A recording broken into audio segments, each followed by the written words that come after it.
Good evening students. तो आज हम फिर से आपका ईएमएस कोचिंग क्लासेस में एक बार फिर से आपका स्वागत है। और जैसे कि हमने पिछली कुछ जो वीडियो देखी और हमने जो भी बनाई है, जो आप लोगों ने देखा है, उसको आज हम और आगे की ओर लेकर चलेंगे।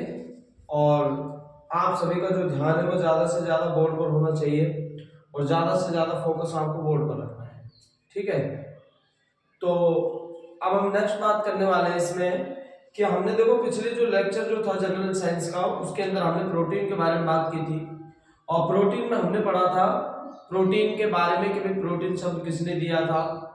और उसके बाद हमने बात की थी कि प्रोटीन कितने जो तत्वों से मिलकर बना हुआ होता है, कितने अमीनो अम्लों से यानी न्यूक्लिक अम्ल जो है उनसे मिलकर बना हुआ होता है। तो ये हम पढ़ चुके थे। अब हम नेक्स्ट बात करने वाले प्रोटीन के स्रोत बच गए थे उस समय, तो आज हम बात करेंगे प्रोटीन के स्रोत। प्रोटीन के स्रोत, और मेरे हिसाब से आपको मैंने प्रोटीन के स्रोत पढ़ा भी दिए थे, लेकिन एक बार वापस से चर्चा कर लेते हैं उनके बारे में। तो प्रोटीन के मुख्य रूप से दो स्रोत होते हैं, देखो भाई, एक तो जंतु स्रोत और एक पादप स्रोत। दैट्स क्लियर है, एक जंतु स्रोत और एक पादप स्रोत। और हमने बात की थी कि जंतु से प्राप्त होने वाले जो उत्पाद जो होते हैं, जैसे दूध की बात करते हैं, अंडे की बात करते हैं, मांस की बात करते हैं, मछली की बात करते हैं, ये तो जंतु स्रोत हो गया। और एक हमने पढ़ा था पादप स्रोत। पादप स्रोत के अंदर जैसे हमने सोयाबीन पढ़ा था, गेहूं पढ़ा था, बाजरा पढ़ा था, मक्का पढ़ा था, तरबूज पढ़ा था, ये सभी क्या थे? पादप स्रोत थे। तो इनसे प्राप्त होने वाले जो भी जो ये अपने पास जो उत्पाद हम ग्रहण करते हैं, इनसे हमें क्या प्राप्त होता है? प्रोटीन प्राप्त होता है। लेकिन मैं आज आपको जो क्वेश्चन में जैसे पूछा जा सकता है कि भाई सोयाबीन के अंदर पाई जाने वाली जो प्रोटीन की मात्रा कितनी होती है, अगर आपसे क्वेश्चन में पूछ लिया जाए कि भाई निम्न में से सोयाबीन में पाई जाने वाली, किसके अंदर? सोयाबीन में पाए जाने वाली वसा की मात्रा, सॉरी प्रोटीन की मात्रा पूछ ली जाए, तो आपको क्या बताना? तो आपको बताना है कि सर इस प्रोटीन जो सोयाबीन के अंदर प्रोटीन जो होता है वो होता है 43.2% होता है। ठीक है भाई। नेक्स्ट बात करें, अगर हम कहते हैं सर मीट के अंदर प्रोटीन पाया जाता है, मतलब मांस, तो मांस के अंदर प्रोटीन पाया तो जाता है, लेकिन प्रोटीन कितना पाया जाता है? मांस के अंदर प्रोटीन कितना पाया जाता है? तो मांस के अंदर जो प्रोटीन जो होता है ना, वो ज्यादा नहीं है, 21.4% प्रोटीन पाया जाता है। कितना पाया जाता है बच्चों? 21.4% प्रोटीन पाया जाता है। नेक्स्ट बात करते हैं गेहूं। गेहूं, जिसको व्हीट बोल देते हैं इंग्लिश में। गेहूं के अंदर प्रोटीन कितनी मात्रा में पाया जाता है? तो गेहूं के अंदर जो प्रोटीन जो होता है वो ज्यादा नहीं है, मात्र 12.1%। 12.1% जो है प्रोटीन पाया जाता है किसके अंदर? गेहूं के अंदर। नेक्स्ट बात करते हैं मछली खाते हैं। मछली के मैंने बात की थी कि मछली के अंदर भी प्रोटीन पाया जाता है। मछली के अंदर भी प्रोटीन पाया जाता है। मछली के अंदर कितना होता है? 16.6%। 16.6% प्रोटीन पाया जाता है। नेक्स्ट बात करते हैं अंडे के अंदर। अंडा खाते हैं, हमने बात की कि अंडा जो है जंतु स्रोत है, तो अंडे के अंदर कितना प्रतिशत विटामिन पाया जाता है, वो सॉरी प्रोटीन पाया जाता है? तो इसके अंदर होता है 13%। तो अंडे के अंदर कितना होता है? 13%, यानी 13% विटामिन पाया जाता है। तो ये आपको कुछ याद रखने, आपसे पूछा जा सकता है कि निम्न में से सोयाबीन में पाए जाने वाली विटामिन की मात्रा है, तो आपको देकर चलेगा, मान लो 4 ऑप्शन में से, और ये हम ये मान लेते हैं कि ये 4 ही दे दिया आप लोगों को उसने, इसको ए रख दिया, इसको बी रख दिया, इसको सी रख दिया, इसको डी रख दिया, तो आपको जवाब देना है इनमें से सोयाबीन के अंदर। तो सोयाबीन के अंदर कितना होता है? 43.2। सबसे ज्यादा जो पाया जाता है वो प्रोटीन जो पाया जाता है वो सोयाबीन के अंदर होता है, और ये आप अपने माइंड में अच्छे से सेट कर लेना। अगर हम बात करें कि जो प्रोटीन के स्रोत सबसे मतलब इनमें से सबसे कम किसके अंदर होता है? गेहूं के अंदर। कितना होता है? 12.1%। और अंडे के अंदर कितना होता है? उससे ज्यादा 30% होता है। क्लियर है? तो याद रहेगा आप लोगों को, तो इसको आप जल्दी से नोट कर लो, इसका स्क्रीनशॉट ले लो, फिर आगे चलने वाले हैं ना। तो इसका स्क्रीनशॉट ले लो जल्दी से, फिर हम नेक्स्ट आगे चलें। और अपने चैनल को लाइक शेयर सब्सक्राइब करते रहिए भी, और ज्यादा से ज्यादा इसको देखोगे और ज्यादा फोकस अपना यहीं पर रखोगे तो आपको डेफिनेटली ये चीजें यहीं पर याद हो जाएगी। चलो नेक्स्ट बात करेंगे। देखो विज्ञान को याद करना बहुत ज्यादा कठिन बात नहीं है, लेकिन अगर आप लोग अपने ध्यान को एक जगह पर रख करके याद करने की कोशिश करोगे तो वो याद हो जाएगा अच्छे से आपको। नेक्स्ट बात करेंगे अब हम प्रोटीन की कमी से होने वाले रोग। तो देखो प्रोटीन की कमी, अगर मान लो हमारे आहार के अंदर प्रोटीन की कमी हो जाती है, प्रोटीन की कमी से होने वाले रोग, होने वाले रोग। अब देखो मैं आपको वैसे पहले ही बता चुका हूं कि जो प्रोटीन जो होता है, अगर मुख्य बात की जाए ना, तो इससे ऊर्जा की प्राप्ति नहीं होती है इतनी। ये केवल क्या करता है कि हमारे शरीर में वृद्धि का काम करता है, बॉडी ग्रोथ का काम करता है, बॉडी बिल्डिंग का काम कर रहा है ये, ठीक है। तो नेक्स्ट बात करते हैं कि जो बच्चा जो होता है ना, बच्चे को एक जैसे छोटा शिशु होता है, शिशु के लिए जो है ना प्रोटीन सर्वाधिक जो है उचित होता है अगर उसको प्रोटीन की मात्रा दी जाए तो, क्योंकि ये बॉडी के अंदर बिल्डिंग का काम करेगा, बॉडी निर्माण का काम करता है ये, ठीक है। तो नेक्स्ट बात करते हैं कि प्रोटीन से होने वाले रोग कौन कौन से। तो प्रोटीन से दो प्रकार के रोग होते हैं भाई। एक तो आप लोगों ने पढ़ा होगा कभी मैरस्मस, एक तो मैरस्मस नामक रोग होता है, और दूसरे की बात करते हैं तो दूसरा होता है क्वासियोरकोर, क्वासियोरकोर दूसरा रोग होता है क्वासियोरकोर, और पहला रोग होता है मैरस्मस। अब आपसे क्वेश्चन पूछ सकता है कि प्रोटीन की कमी से होने वाले निम्न में से कौन सा रोग है। तो आपको इनमें से कोई एक देकर चलता है और कोई और दे देगा, कोई और डिजीज रोग के नाम दे देगा। तो आपको या तो मैरस्मस या क्वासियोरकोर अगर मिल जाता है तो आपको इन दोनों में से किसी एक पर टिक लगाना है। अगर मैरस्मस है तो मैरस्मस आएगा, अगर ये ना देकर चल रहा है और ये देकर चल रहा है तो ये लगाना है। अच्छा अब हम बात कर लेते हैं मैरस्मस। देखो ये क्या होता है, जो मैरस्मस जो होता है ना, इसमें क्या होता है, जो बच्चा जो होता है ना बिल्कुल दुबला पतला सा, बिल्कुल उसकी जो हड्डियां जो होती है बिल्कुल सिकुड़ जाती है, एक तरह से शिथिल हो जाती है, और शरीर बिल्कुल क्या हो जाता है, पतला सा हो जाता है। जबकि क्वासियोरकोर जो होता है इसमें ओबेसिटी हो जाती है, बच्चे का जो पेट है वो बहुत ज्यादा बाहर की तरफ मतलब फूला हुआ दिखाई देने लगता है, ये होता है क्वासियोरकोर। दैट्स क्लियर है बच्चों। तो आपसे पूछा जा सकता है कि प्रोटीन की कमी से होने वाले डिजीज कौन कौन से, तो आपको जवाब होगा सर एक तो मैरस्मस और दूसरा क्वासियोरकोर। दैट्स क्लियर है। चलो तो इसको लिख लो और आगे चलते हैं हम नेक्स्ट हम बात करेंगे, हम कार्बोहाइड्रेट के बारे में पढ़ चुके हैं, प्रोटीन के बारे में पढ़ चुके हैं, और अब अपना नेक्स्ट जो टॉपिक है, नेक्स्ट अपना आ रहा है, हम बात करेंगे वसा के बारे में आज। वसा जिसको फैट बोलते हैं हम लोग, वसा फैट। सबसे पहले हम बात करेंगे कि जो वसा जो है, वसा कितने तत्वों से मिलकर बनी हुई होती है। पहला क्वेश्चन अपना होता है कि वसा जो है कितने तत्वों से मिलकर बनी हुई होती है। तो वसा बच्चों में बता देता हूं कि ये भी 3 तत्वों से मिलकर बनी हुई होती है। नंबर 1 कार्बन, नंबर दूसरा हाइड्रोजन, और नंबर तीसरे की बात करें तो ऑक्सीजन। दैट्स क्लियर है बच्चों। तो वसा जो होती है वो 3 तत्वों से मिलकर बनी हुई होती है। नंबर 1 तो होता है carbon, number 2 hydrogen, number 3 oxygen. ये 3 तत्व होते हैं, तीनों तत्वों से मिलकर वसा का निर्माण होता है। नेक्स्ट बात करते हैं कि वसा जो है ना, वसा हमारे जैसे आहार के अंदर हमने वसा को ग्रहण कर लिया है, ठीक है भाई, भोजन के रूप में हम वसा को खा रहे हैं। तो खाने के बाद जब हमने वसा को बॉडी के अंदर ऑब्जर्व कर लिया, मतलब ग्रहण कर लिया है, ग्रहण करने के बाद इसका पाचन होता है, डाइजेशन होगा, तो इसका ऑक्सीकरण होकर के वसीय अम्ल और ग्लिसरॉल दो जो उत्पाद प्राप्त होते हैं। एक तो हम कह सकते हैं, देखो हमने जैसे पाचन के अंदर पहले से पढ़ चुके हैं कि जब वसा का पाचन होता है तो पाचन होने के बाद जब इसका डाइजेशन होता है यानी ऑक्सीकरण होता है, तो ऑक्सीकरण के बाद इससे 2 उत्पाद बनते हैं। एक तो वसीय अम्ल बोल देते हैं और दूसरा ग्लिसरॉल। तो हम क्या लिखेंगे, वसा के ऑक्सीकरण पर वसीय अम्ल व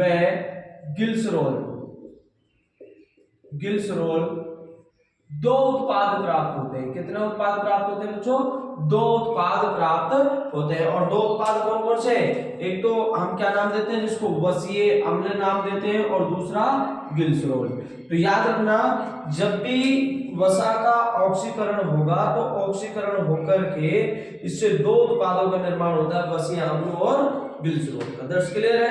अच्छा नेक्स्ट बात करते हैं कि अगर हम 1 ग्राम वसा को ग्रहण करते हैं, मान लो हमने अगर 1 ही ग्राम हम बात करें इसमें, अगर हम केवल 1 ग्राम 1 ग्राम वसा को ग्रहण किया हमने, तो वसा को जब आप 1 ग्राम मात्रा में ग्रहण कर रहे हो तो उसका क्या होगा, ऑक्सीकरण होगा। और ऑक्सीकरण से लगभग कितने प्रतिशत, या हम ये कह सकते हैं प्रतिशत ना लेकर के हम ये कह सकते हैं कि कितने किलो कैलोरी ऊर्जा प्राप्त होती है, तो इससे होती है लगभग 9.3 किलो कैलोरी ऊर्जा प्राप्त होती है। जब हम 1 ग्राम, कितना ग्राम, केवल 1 ग्राम वसा को ग्रहण कर रहे हैं, उस वसा का ऑक्सीकरण होगा, वसा के ऑक्सीकरण से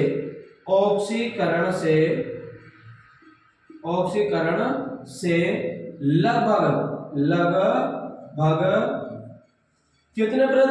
कितने कितनी किलो कैलोरी ऊर्जा प्राप्त होती है बच्चों, लगभग 9.3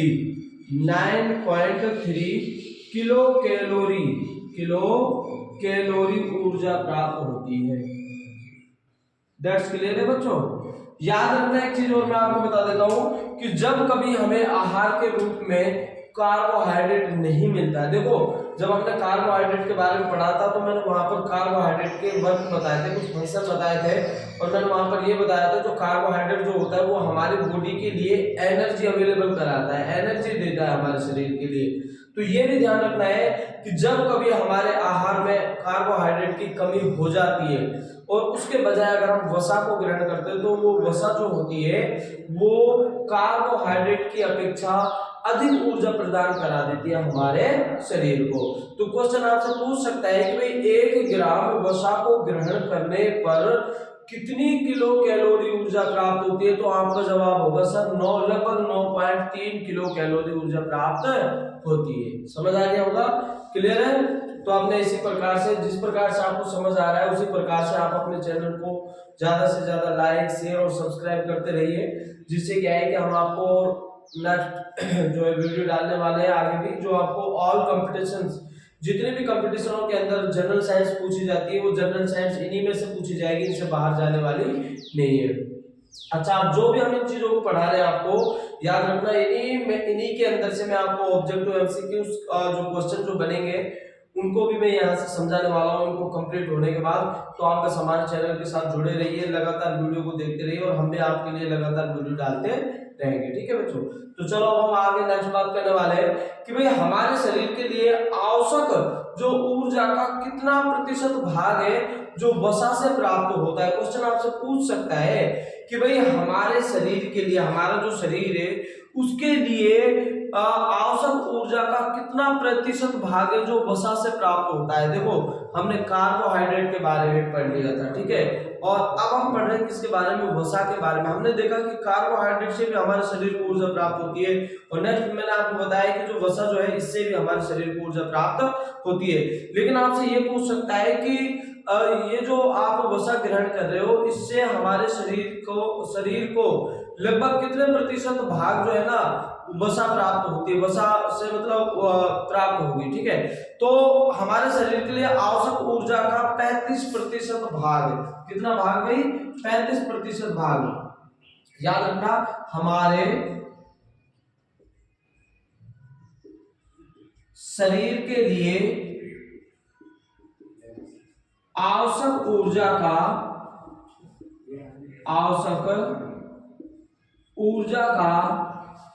35% भाग, आवश्यक ऊर्जा का 35% भाग वसा से प्राप्त होता है। किससे प्राप्त होता है बच्चों, वसा से प्राप्त होता है, ये ध्यान रखना है, ठीक है।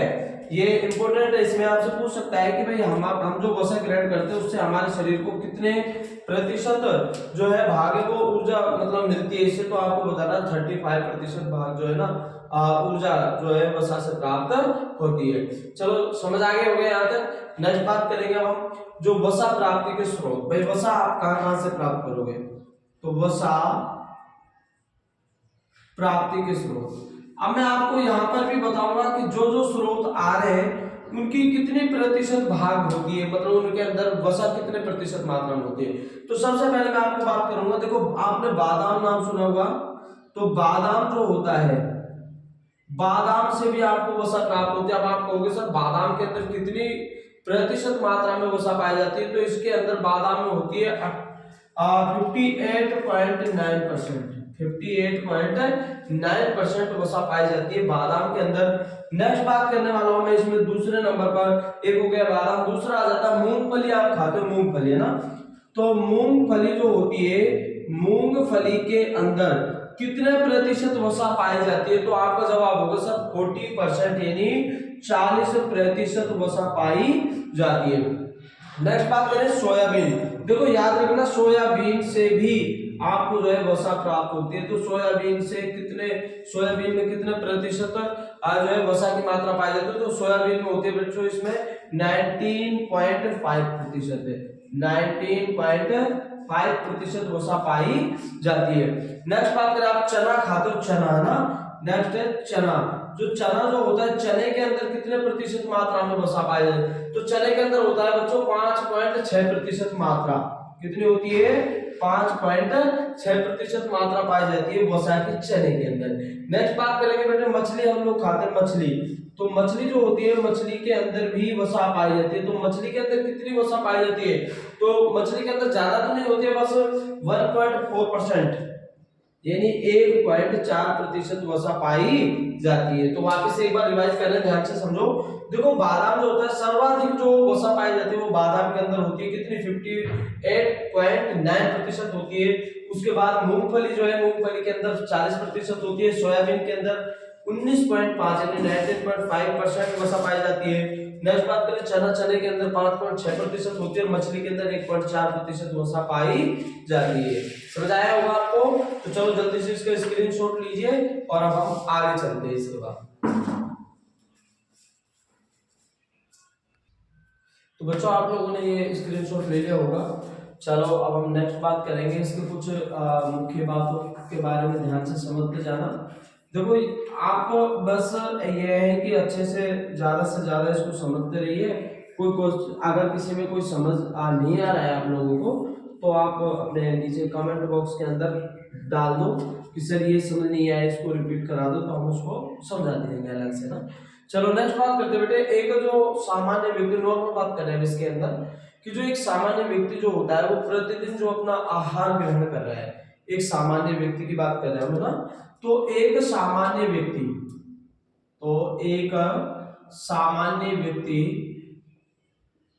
अब हम बात कर रहे हैं कि एक सामान्य व्यक्ति जो होगा ना, प्रतिदिन जो आहार लेता है, व्यक्ति को प्रतिदिन अपने भोजन में, देखो भाई कार्बोहाइड्रेट, प्रोटीन और वसा तीनों की आवश्यकता होती है। तो कितनी कितनी प्रतिशत मात्रा में आवश्यकता होती है वो लिखेंगे।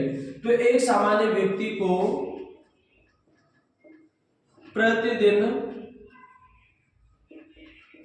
भोजन में, है ना, प्रतिदिन भोजन में, अब हम बात करें, एक तो सबसे पहले बात करने वाले कार्बोहाइड्रेट। तो 450 ग्राम कार्बोहाइड्रेट, याद रखना बच्चों, 450 ग्राम कार्बोहाइड्रेट की आवश्यकता होती है। नेक्स्ट बात करेंगे सर प्रोटीन की कितनी? तो लगभग 100 ग्राम प्रोटीन की आवश्यकता होती है। नेक्स्ट बात करते हैं वसा की भी आवश्यकता होती है, बिल्कुल वसा भी चाहिए होता है। वसा कितना? मात्र 80 ग्राम। वसा कितना होना चाहिए? मात्र 80 ग्राम वसा होनी चाहिए। तो याद रखना बच्चों, वापस से ध्यान से समझ लो, एक सामान्य व्यक्ति जो होता है वो प्रतिदिन भोजन में उसको 450 ग्राम तो कार्बोहाइड्रेट की आवश्यकता होती है। दैट्स क्लियर है? कितनी कार्बोहाइड्रेट? 450 ग्राम। और 100 ग्राम प्रोटीन की आवश्यकता होती है। कितने ग्राम? 100 ग्राम प्रोटीन की आवश्यकता होती है। और 80 ग्राम वसा की आवश्यकता होती है। 80 ग्राम वसा की आवश्यकता होती है। दैट्स क्लियर है?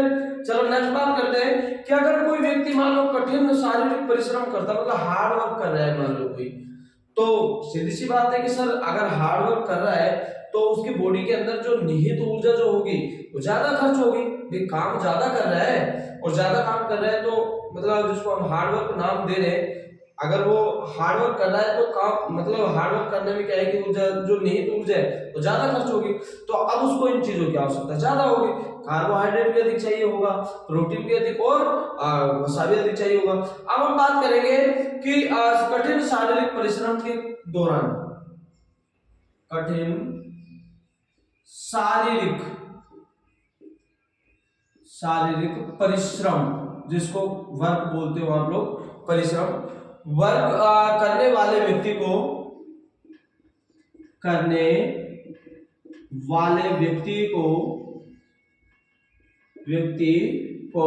अब कोई हार्ड वर्क कर रहा है तो उसको कितने कार्बोहाइड्रेट की आवश्यकता, तो उसको ज्यादा नहीं भाई, इससे थोड़ा सा, यानी 150 ग्राम एक्स्ट्रा, यानी 600 ग्राम कार्बोहाइड्रेट। कितना बच्चों? 600 ग्राम कार्बोहाइड्रेट की आवश्यकता होती है। दैट्स क्लियर है? अच्छे से याद रख लो कि 600 ग्राम को कार्बोहाइड्रेट की आवश्यकता होती है। नेक्स्ट बात करें तो प्रोटीन जो होता है, अब देखो पहले तो हम क्या देख रहे थे कि जो प्रोटीन कितना चाह रहा था 100 ग्राम, लेकिन यहाँ पर प्रोटीन की मात्रा बढ़ जाएगी क्योंकि भाई बॉडी के अंदर वृद्धि करनी है ना, तो बॉडी के अंदर वृद्धि करनी है, तो बॉडी के अंदर वृद्धि करने के लिए प्रोटीन की आवश्यकता तो होती है, तो प्रोटीन की मात्रा यहाँ पर बढ़ जाएगी। प्रोटीन की मात्रा हो जाएगी 420 ग्राम, तथा प्रोटीन जो होता है वो 420 ग्राम प्रोटीन की आवश्यकता होती है। दैट्स क्लियर है बच्चों? तो ये होते हैं, अगर कोई व्यक्ति कठिन शारीरिक परिश्रम कर रहा है तो उस व्यक्ति को पर डे जो है 600 ग्राम तो कार्बोहाइड्रेट की और 420 ग्राम प्रोटीन की आवश्यकता होती है। दैट्स क्लियर है? समझ आ गया आप लोगों को? चलो नेक्स्ट बात करें। देखो अब आप लोग जो पर डे जो दूध वगैरह पीते हो, तो आपने देखा होगा जो दूध जो होता है, दूध में दूध का रंग अधिकांश आपने देखो, जैसे आपने भैंस का दूध पिया है तो आप देखते हो कि दूध का जो रंग है, दूध का रंग कैसा होता है? सफेद होता है। देखा है आप लोगों ने? दूध का रंग कैसा होता है? सफेद। तो ये सफेद रंग किसके कारण होता है? ये भी उसके अंदर पाए जाने वाले प्रोटीन के कारण होता है। उस प्रोटीन का नाम क्या होता है? उस प्रोटीन का नाम है कैसीन प्रोटीन। तो दूध का रंग सफेद जो है कैसीन प्रोटीन के कारण होता है। किसके कारण होता है बच्चों? कैसीन प्रोटीन के कारण होता है। याद रखना, आपसे पूछा जाएगा कि भाई दूध का रंग जो है सफेद होता है किस प्रोटीन के कारण, तो आपका जवाब होगा सर कैसीन प्रोटीन के कारण, और दूध का रंग कैसा होता है? सफेद होता है। क्लियर है? अच्छा नेक्स्ट बात करें, दूध का रंग जो है हल्का पीला, जैसे गाय का दूध है एग्जांपल के लिए, दूध का रंग हल्का जो है हल्का पीला है ना, हल्का पीला भी होता है। और ये किसका होता है? गाय का दूध होता है। आपको पता है कि सर गाय का दूध जो होता है ये हल्का पीला होता है। इसका कारण क्या है? इसका कारण होता है राइबोफ्लेविन के कारण।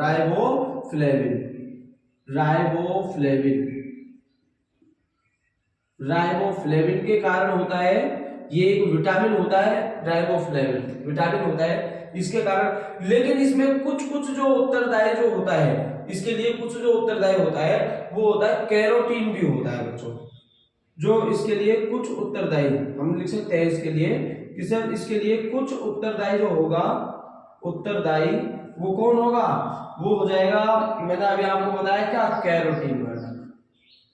कैरोटीन जो वर्णक होगा वो भी इसके लिए कुछ उत्तरदायी होता है। दैट्स क्लियर है? तो आपसे पूछा जाएगा गाय का जो दूध का रंग है जो हल्का पीला होता है किसके कारण, तो ये राइबोफ्लेविन विटामिन के कारण, और कुछ इसके लिए उत्तरदायी होता है कौन? कैरोटीन। याद रहेगा? अच्छा अब हम बात करते हैं कि सर दूध के अंदर एक मीठापन और होता है, दूध मीठा मीठा सा लगता है हमको, तो दूध में जो मीठापन होता है, दूध में जो मीठापन होता है, तो दूध में मीठापन होता है किसके कारण? शुगर के कारण। और शुगर का नाम क्या है? लैक्टोज शुगर के कारण। लैक्टोज, हम बात करें लैक्टोज शुगर के कारण, लैक्टोज जो शर्करा जो होती है उसके कारण इसमें क्या होता है? हल्का मीठापन पाया जाता है। क्या होता है? हल्का मीठापन होता है।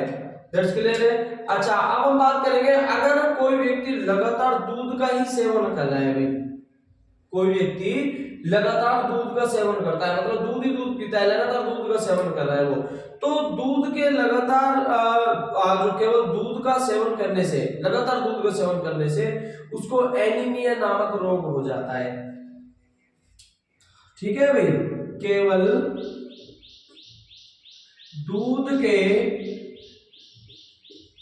लगातार सेवन करने से एनीमिया नामक रोग होता है। कौन सा रोग होता है? एनीमिया, नाम सुन रखा होगा, यानी एनीमिया नामक रोग, नामक रोग होता है, रोग होता है, हीमोग्लोबिन के कारण होता है। ठीक है, तो ये हो जाता है कि मैं वापस से रिपीट कर रहा हूं, एक सामान्य व्यक्ति को प्रतिदिन भोजन में 450 ग्राम कार्बोहाइड्रेट, 100 ग्राम प्रोटीन और 80 ग्राम वसा की आवश्यकता होती है। अगर कोई व्यक्ति कठिन परिश्रम कर रहा है तो उसको 600 ग्राम कार्बोहाइड्रेट और 420 ग्राम प्रोटीन की आवश्यकता होती है। दूसरा, दूध का जो सफेद रंग होता है वो कैसीन प्रोटीन के कारण होता है। तीसरा, दूध का हल्का पीला रंग जो होता है राइबोफ्लेविन विटामिन के कारण, उसके लिए कुछ उत्तरदायी कौन होता है, कैरोटीन होता है। नेक्स्ट बात करें, दूध में जो मीठापन होता है वो लैक्टोज शर्करा के कारण होता है और केवल दूध के लगातार सेवन करने से कौन सा रोग होता है, एनीमिया रोग होता है। इसको जल्दी से नोट करो या इसका स्क्रीनशॉट लो, जल्दी करो। तो अब आगे हम बेटे बात करने वाले, देखो अभी तक हम 3 चीज पढ़ चुके हैं, कार्बोहाइड्रेट के बारे में, प्रोटीन के बारे में और वसा के बारे में। नेक्स्ट चलो हम बात करने वाले, इसमें आपने विटामिन नाम सुना होगा, तो चलो आज हम विटामिन के बारे में पढ़ते हैं। तो देखो विटामिन जो है ना, सबसे पहले हम बात करेंगे कि सर विटामिन की खोज, सबसे पहले विटामिन की खोज के बारे में बात करेंगे। तो जो विटामिन जो है ना, विटामिन के जो खोज करता है, विटामिन हम बात कर रहे हैं इसमें विटामिन की, ठीक है। तो सबसे पहले हम बात करेंगे इसमें इसके खोजकर्ता कौन है। तो विटामिन की जो खोज है ना, इसकी खोज सर्वप्रथम, अगर खोज की बात आती है तो इसकी जो खोज है वो खोज सर्वप्रथम लूनिन नामक वैज्ञानिक, कौन सा वैज्ञानिक बच्चों, लूनिन, लूनिन नामक वैज्ञानिक ने, लूनिन नामक वैज्ञानिक ने, लूनिन नामक वैज्ञानिक ने सन, एक लूनिन नामक वैज्ञानिक थे जिन्होंने सन 1881 में, सन 1881 में की थी। अगर इसकी खोज की बात आ जाए तो खोज के बारे में बताओगे कि सर लूनिन नामक एक वैज्ञानिक थे, कौन थे, लूनिन, लूनिन नामक वैज्ञानिक ने, और इसकी जो खोज की थी वो की थी सन 1881 में। दैट्स क्लियर है। लेकिन आपसे ये भी पूछा जा सकता है कि लूनिन शब्द का प्रयोग सर्वप्रथम किसने किया था। तो सॉरी लूनिन नहीं, विटामिन शब्द का प्रयोग, सॉरी लूनिन तो एक वैज्ञानिक है तो जिसने विटामिन की खोज की। लेकिन आपसे पूछा जा सकता है कि जो विटामिन है ना, विटामिन शब्द का प्रयोग सर्वप्रथम किसने किया था। तो चलो इसके बारे में बात करेंगे। विटामिन शब्द का प्रयोग, विटामिन शब्द का प्रयोग सर्वप्रथम, अब देखो फंक का नाम सुना होगा आप लोगों ने कभी, कि जो इसका शब्द का पहले प्रयोग किया था वो किया था फंक नामक वैज्ञानिक ने। किसने किया था, फंक नामक वैज्ञानिक ने। एक फंक नाम के वैज्ञानिक थे, फंक नामक वैज्ञानिक ने, नामक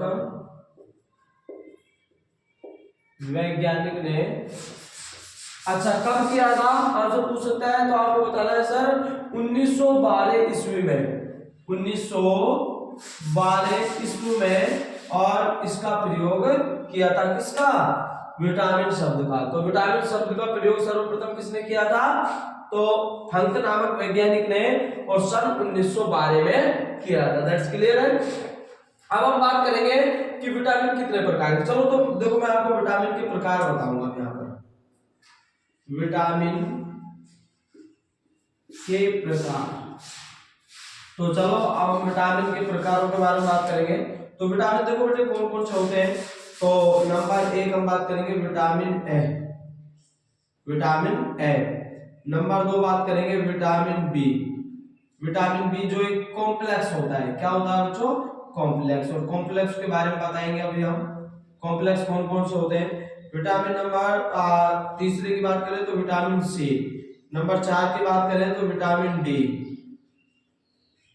नंबर 5 की बात करें तो विटामिन ई, और नंबर 6 की बात करें तो विटामिन के। तो हमें यही विटामिन पढ़ने का है, ठीक है। Vitamin A, vitamin B, vitamin C, vitamin D, vitamin E, vitamin K, ठीक है। तो इनका हो सका देखो ये आपको याद रखना है कि सर ये विटामिन ए है, विटामिन बी है। तो मैं अभी इनके बारे में बताऊंगा कि इनकी कमी से कौन कौन से डिजीज होते हैं। विटामिन बी के कॉम्प्लेक्स को हम अलग से पढ़ने वाले हैं अभी, और इनकी कमी से होने वाले रोग, इनके रासायनिक नाम आपसे पूछ सकता है कि इनका रासायनिक नाम क्या है।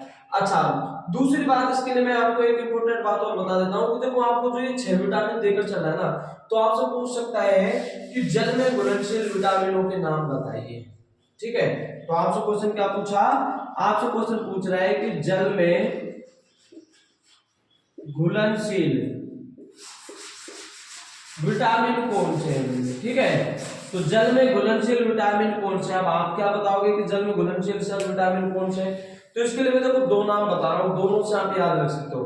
एक तो देखो आपने सुना होगा कभी कि गई भैंस पानी में, एक तो गई भैंस पानी में। देखो जो जल में घुलनशील यानी कि पानी, पानी यानी जल हो गए कि सर गई भैंस पानी में। अब यहाँ पर जो भैंस का मतलब है वो है विटामिन बी और विटामिन सी।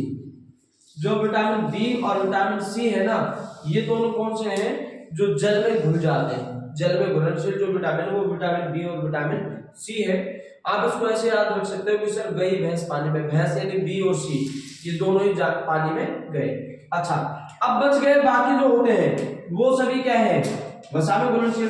अब आपसे पूछा जा सकता है, अगर आपसे मान लो ये ना पूछ कर ये पूछ सकता है कि वसा में घुलनशील, वसा में घुलनशील विटामिन कौन से, तो आपको बताना है कि सर वसा में जो घुलनशील विटामिन है, अब दोनों चीजों को एक साथ पूछे जब तो आप बता सकते हो कि सर गई भैंस पानी में बी और सी को छोड़कर सभी क्या है, जो जल में घुलनशील विटामिन है, वो सॉरी वसा में घुलनशील विटामिन है। अब जल में तो केवल बी और सी आ गए, बाकी जो बच गए वो सभी इसमें आएंगे। इसको आप याद रख सकते हो एडफ के नाम से, एडफ, ए डी ई और के, एडफ। Vitamin A, vitamin D, vitamin E और विटामिन के, ये सभी क्या है, वसा में घुलनशील। याद रहेगा जल में घुलनशील गई भैंस पानी में यानी बी और सी। ठीक है, और वसा में घुलनशील एडफ, ए डी ओ ई और के, ये सभी क्या होते हैं जो वसा में घुलनशील। दर्ज क्लियर है।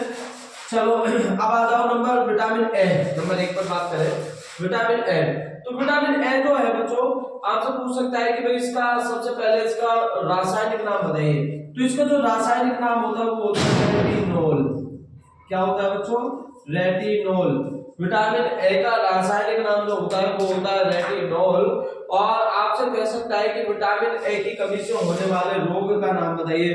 तो विटामिन ए की कमी से होने वाला रोग है रतौंधी, ब्लाइंडनेस जिसको बोल देते हैं रतौंधी, जिसमें व्यक्ति को दिखाई नहीं देता है तो बिल्कुल धुंधला धुंधला सा दिखाई देता है। ये भी कब, केवल दिन के समय में, रात्रि में बिल्कुल दिखाई नहीं देता है। चलो विटामिन बी को छोड़कर चलते हैं, पहले इनके बारे में बात करते हैं फिर विटामिन बी के बारे में बात करेंगे। ठीक है, क्योंकि विटामिन बी जो है कॉम्प्लेक्स है, इसमें कई टाइप से पढ़ने, विटामिन बी1 के बारे में पढ़ेंगे, विटामिन बी2 के बारे में पढ़ेंगे, और विटामिन इसमें 5 के बारे में पढ़ेंगे, विटामिन 6 के बारे में पढ़ेंगे, विटामिन 12 के बारे में पढ़ेंगे। तो सबसे पहले हम बात करेंगे इसमें विटामिन ए की। हमने बात कर ली है कि भाई विटामिन ए जो है इसका रासायनिक नाम तो रेटिनोल है, और इसकी कमी से होने वाला जो रोग है वो क्या होता है, रतौंधी, ब्लाइंडनेस जिसको बोलते हैं।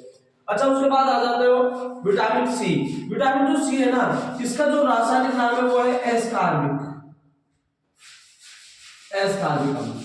दैट्स क्लियर है बच्चों, एस्कॉर्बिक अम्ल इसका जो रासायनिक नाम है। ठीक है, और इसकी कमी से होने वाले रोग का नाम, तो इसकी कमी से होने वाला रोग है स्कर्वी,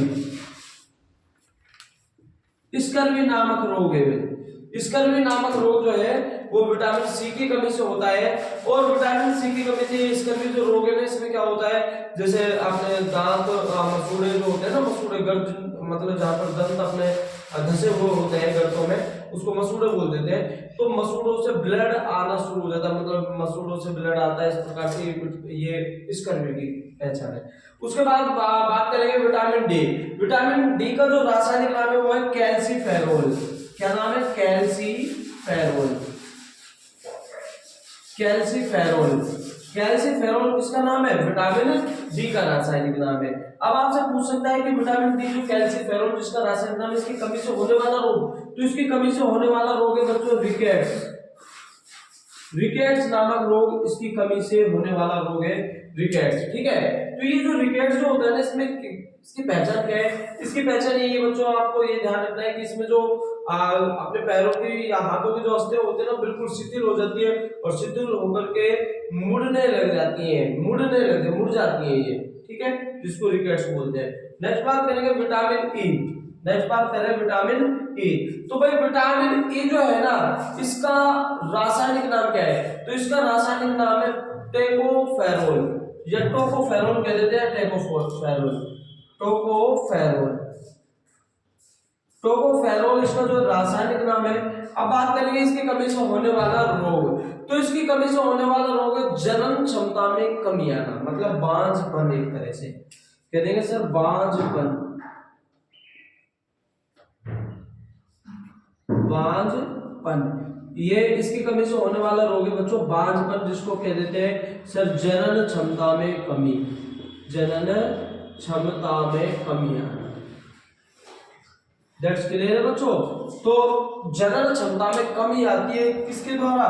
विटामिन ई की कमी से। अगर हमारे आहार में विटामिन ई की कमी है तो बांझपन यानी जनन क्षमता में कमी आ जाएगी। दैट्स क्लियर है। विटामिन के, तो विटामिन के क्या है? अब देखो विटामिन के का रासायनिक नाम, तो ऐसे याद रखोगे नैफ्थोक्विनोन, नैफ्थोक्विनोन, नैफ्थोक्विनोन। तो नैफ्थोक्विनोन जो है इसका रासायनिक नाम है। और अब आपसे पूछ ले जाए इसकी मतलब इसकी कमी से होने वाला रोग, तो इसकी कमी से होने वाला रोग बेटे आपको एक याद रखना, हेमोफीलिया, हेमोफीलिया। देखो क्या होता है अगर आपके आहार में लगातार विटामिन के की कमी होगी तो ये मान लो अपने जो ब्लड है ना उसकी क्लोटिंग नहीं हो पाएगी, थक्का नहीं बनेगा एक तरह से, और थक्का नहीं बनेगा तो थोड़ी सी हल्की सी चोट लगने के कारण आपके बॉडी का सारा जो ब्लड है ऊपर से लेकर नीचे तक सब स्रावित हो जाएगा और जिससे व्यक्ति की डेथ हो जाएगी। और ये जो इसे हम हीमोफीलिया बोलते हैं, जब ब्लड की क्लोटिंग नहीं होती है तो उसको हीमोफीलिया कह देते हैं। और ये हीमोफीलिया रोग जो होता है ना ये बड़ा खतरनाक रोग है। इसको एक अन्य नाम से और जाना जाता है रॉयल डिजीज, शाही रोग, रॉयल डिजीज के नाम से जानते हैं जिसको शाही रोग बोल देते हैं हिंदी में। और ये इसको रॉयल डिजीज क्यों कहा गया है? क्योंकि ये सबसे पहले ब्रिटेन की महारानी विक्टोरिया, ब्रिटेन की एक महारानी थी जिसको विक्टोरिया जिसका नाम था, सर्वप्रथम ये डिजीज उसको हुआ था और तब से ही इसको क्या कहा जाता है? Royal disease. समझ आया बच्चों? तो जल्दी से इसका स्क्रीनशॉट लो। बी कॉम्प्लेक्स को मैं आपको नेक्स्ट वीडियो में अच्छे से समझाऊंगा और उनके भी रासायनिक नाम और उनकी कमी से होने वाले डिजीजों के बारे में बात करेंगे। तो आप बस हमारे साथ ऐसे जुड़े रहिए, लगातार जो अपने चैनल को सब्सक्राइब करते रहिए और बेल आइकन बटन को दबा लीजिए। न्यू अपडेट होने वाली वीडियोज आपके पास पहुंच जाएंगी। और आप ये शेयर करने में आप थोड़ा कंजूसी दिखा रहे हो सब्सक्राइब और शेयर करने में, तो ये नहीं दिखाइए आपको, ठीक है? अगर आप ऐसा करोगे तो हमारी एनर्जी डाउन हो जाएगी और हम आपको ये वीडियो अवेलेबल नहीं करा पाएंगे। तो इसलिए बच्चों आप हमारे साथ, अगर आपको ये नई नई वीडियो चाहिए तो आप बस हमारे साथ जुड़े रहिए, ज़्यादा से ज़्यादा चैनल को सब्सक्राइब कीजिए और लाइक और शेयर करना तो बिल्कुल भी ना भूलिए। Thanks for